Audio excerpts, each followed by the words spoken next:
Hello everyone, and welcome to my General Hospital official channel. I hope everyone is having a wonderful day. Before we begin, please hit the subscribe button and give this video a thumbs up. Sasha's condition quickly worsens as Valentin reveals to Anna how the WSB and Pikeman are connected. Valentin queries Anna on how he could know the person who shot at her. When asked what the note he had her give to Sunny signified, Anna responds that they'll get to that. Valentin didn't want to involve Maria in anything, but he was forced to because he needed to tell Sunny that he was in Russia.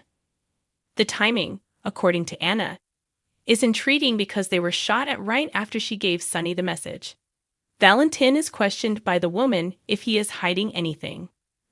Valentin claims that he has nothing to hide from her. He acknowledges that he assumed that was all he was doing when he was approached to arrange an introduction between a third party and Sunny. Anna wants to know what is happening, why he is associated with Sunny, and who the third party is. Valentin acknowledges that Pikeman is a defense contractor. Anna questions his involvement with them and his knowledge of their potential for harm. Valentin adamantly denies working with Pikeman, despite having worked on projects with them in the past while at the WSB. According to him, Pikeman approached him because they are familiar with him and are aware that he knows Sunny. Anna thinks they picked him for a special reason. He claims that when they requested him to act as a middleman, he consented. Why? Asks Anna.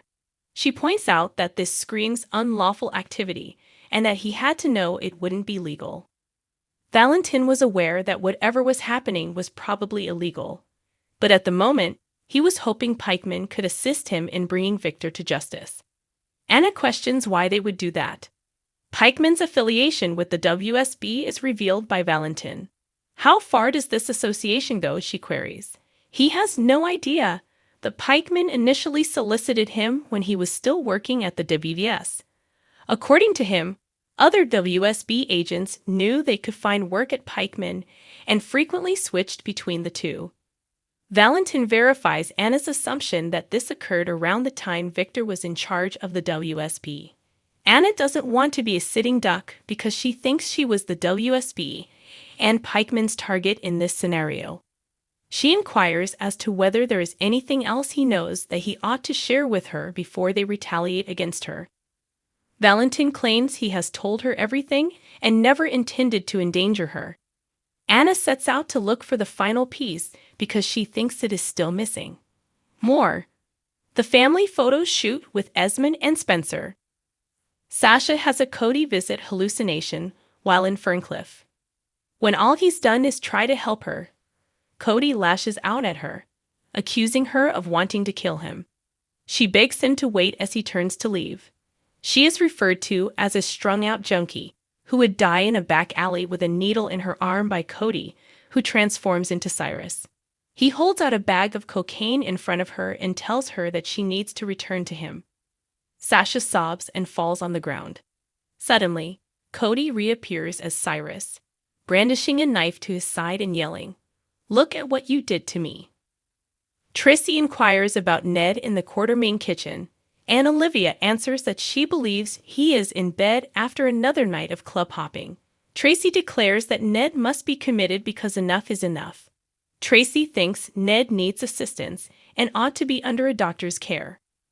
Eddie hears Tracy sobbing as she tries to save her kid by telling him that a psychiatrist can prevent him from crashing and burning, which is where he's going. Olivia maintains that she is still his wife and the only person with the authority to commit him.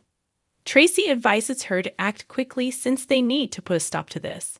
Tracy claims it's only a matter of time before he runs off with a groupie despite Olivia's refusal. Tracy begs Olivia, but Olivia continues to deny. When Tracy storms out, Eddie walks into the kitchen. He acknowledges hearing everything and expresses gratitude to Olivia for defending him from Tracy, the bully. Olivia claims that she wants him to obtain assistance, but not in Tracy's manner. No amount of medical intervention, Eddie adds, can make him into Ned since Ned isn't real. Olivia begs him to recognize that he is Ned Quartermain, her husband, and the father of Brooklyn and Leo. She claims they adore him and desire his return. Ned isn't coming back. Eddie apologizes. He's already left, and she needs to move on. Eddie claims that without his music and his ability to sing, he is without anything. Olivia claims that by collaborating with Brooke Lynn to create songs, he can have his music and yet be a Brooke Lynn at her computer. He says that in order to aid Sasha, he needs her assistance entering Ferncliff. He acknowledges that he attempted to gain entrance by posing as Dante, which Brooke Lynn believes was a poor choice given his already dubious standing with the PCPD. Cody says that Gladys's list prevents him from going in, but since Gladys likes her, might she phone Gladys to inquire about seeing Sasha? Olivia demonstrates Eddie Brooke Lynn's keyboard and says that she is a songwriter and a producer after Cody and Brooke Lynn go. Ned sits down at Brooke Lynn's piano and plays a little while contemplating Tracy telling Olivia that she should admit him to a mental institution. Olivia claps after he's finished singing and playing. She departs to bring him some iced tea when he claims that his throat is dry and requests something to drink. When she comes back, Eddie has vanished. Who should attend Bobby's funeral?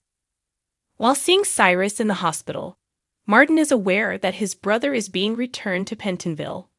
Martin replies that he did indeed transfer all of his funds to the prison for a new rehabilitation program when Cyrus inquires if he did as instructed.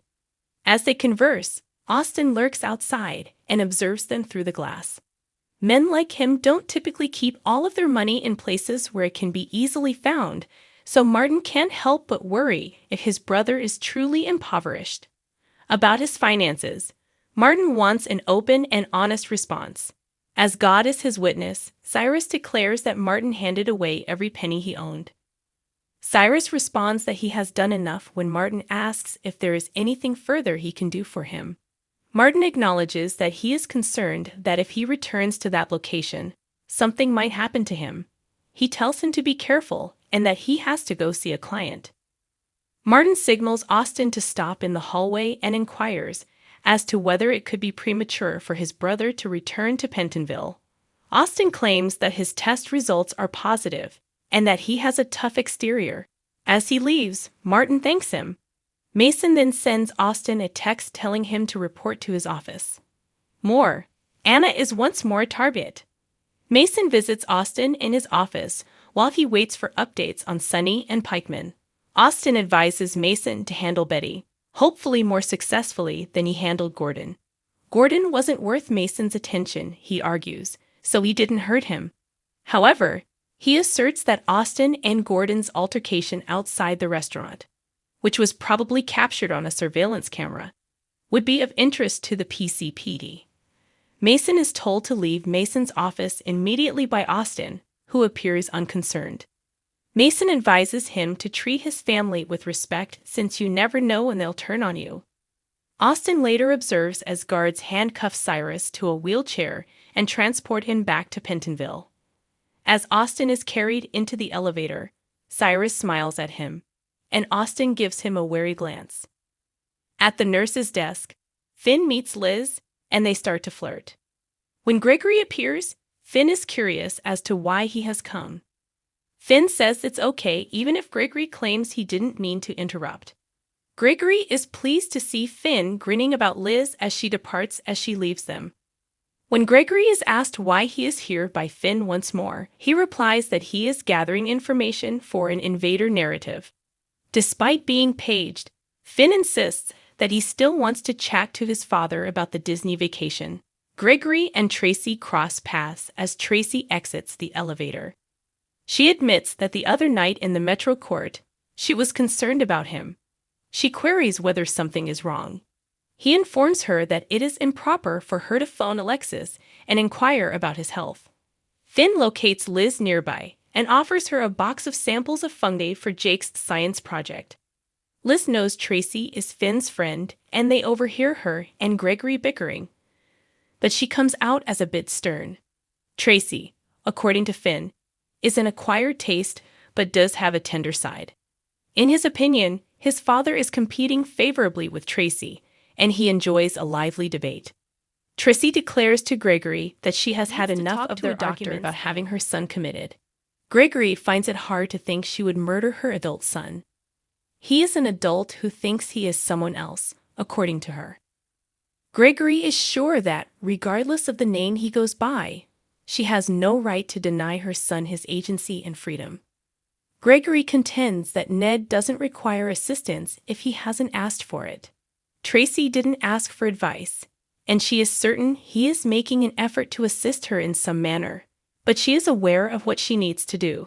Gregory tells Finn that he doesn't understand how he puts up with that lady as Tracy walks away. Storming off, Gregory begins his study. Brooke Lynn and Cody travel to Ferncliff. As Brooke Lynn tells Nurse Janice that she is there to visit her buddy Sasha, Cody hides in a corner. In order to check if she is on the list, Janice requests her driver's license. She recognizes her name from her ID. She inquires as to whether she is the BLQ who assists Blaze and Chase. Brooke Lynn attests to this. Because Janice claims to be Chase's biggest fan, Brooke Lynn tempts her with a preview of Blaze and Chase's upcoming song, which won't be released for another 2 weeks. It draws the nurse's attention, and Cody slips by. Following the song, Janice hands Brooke Lynn a pass and informs her that an orderly will lead her to Sasha's room. She claims that Sasha is in a horrible situation, and the orderly must stay with her for her own safety, so she needs to get ready. Sasha is sitting on the floor in a trance as Cody enters her room. She is informed that he is coming to assist her. Sasha abruptly yells, "Get out! Help!" Bill Q follows the orderly as he enters the room. As he deals with Sasha, he tells them to go and closes the door behind them. BLQ and Cody are noticeably unsteady in the hallway. In the upcoming episode of General Hospital, Alexis confronts Gregory about her rage. When Marshall comes to town, he doesn't think it's a good idea to depart. The nicest news Portia has received in a while. She sobs as she hugs Trina. Jordan offers to assist her. Dan believes there are more questions than there are answers. After the way Carly treated her, Olivia is astonished by her offer. Sunny queries Nina on the subject of her visit to her workplace. Thanks for watching if you like this video, so please don't forget to subscribe my channel and don't miss any update.